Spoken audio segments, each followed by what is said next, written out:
మహిళలందరూ మద్దతు పలకాల్సిందిగా ప్రార్థిస్తున్నాము.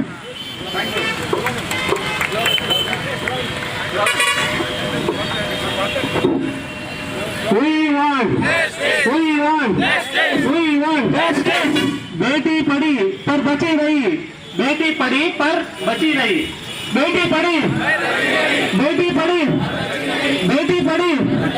We want justice, we want justice, we want justice. ఈ పోరాటం దేనికోసం? ఆడపిల్లల భద్రత కోసం. ఈ పోరాటం దేనికోసం? ఆడపిల్లల భద్రత కోసం. ఈ పోరాటం దేనికోసం? ఆడపిల్లల భద్రత కోసం. దోషులను కఠినంగా శిక్షించాలి, దోషులను కఠినంగా శిక్షించాలి, దోషులను కఠినంగా శిక్షించాలి. We want justice, we want justice. ఆడపిల్లలపై అత్యాచారం, ఆడపిల్లలపై అత్యాచారం ఖండించాలి, ఖండించాలి.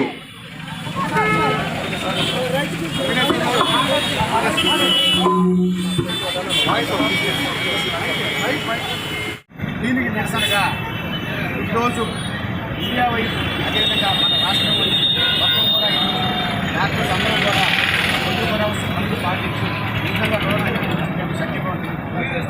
అది ఎంత దారుణాన్ని పెరుగుతుంటే ప్రాణాన్ని రక్షించే డాక్టర్లకే ఈరోజు రక్షణ లేకుండా పోయింది. కాబట్టి అలాంటి రక్షణ బాధ్యత ప్రభుత్వాన్ని ఉంటుంది. ప్రభుత్వాలు కూడా నేను డిమాండ్ చేసిందంటే ఈ సందర్భంగా ఎవరైతే హత్య చేశారో వాళ్ళకి కఠినంగా శిక్ష పడాలా, దాని వెనక ఎంత పెద్దవాళ్ళు ఉన్నా కూడా కఠినంగా శిక్షించాలా. కఠినంగా శిక్షిస్తే కానీ వారికి ఇంకొకరు భయపడే విధంగా, ఇంకొకరు భయపడే విధంగా శిక్ష కూడా ఏంటంటే ఇంకొకరు భయపడే విధంగా ఉండాలి. ఏదో వీళ్ళు వేసి చాలా బయటకు మనకి ఏం తీసుకుని శిక్ష ఉండాలా. శిక్ష అంటే వాళ్ళకి లేదంటే కాలు చేయి తీసేయడం కానీ అలాంటి వ్యక్తులు కాలు చేయి తీసేసి ఇంకొకటి భయపడే విధంగా కాలు చేయి తీసేసుకునేయాలి, ఇంకొకటి భయపడే విధంగా ఉండాలని సందర్భంగా అందరం కూడా కోరుకుంటూ కావాలి ఇండియన్ మెడికల్ అసోసియేషన్ కూడా ఈరోజు ఇక్కడ ఈ నిరసన కార్యక్రమాన్ని డాక్టర్లతో కూడా చేయడం జరిగింది. దీంతో భాగంగా ఈరోజు మొత్తం కూడా హాస్పిటల్స్ అన్ని కూడా పనిచేసాము.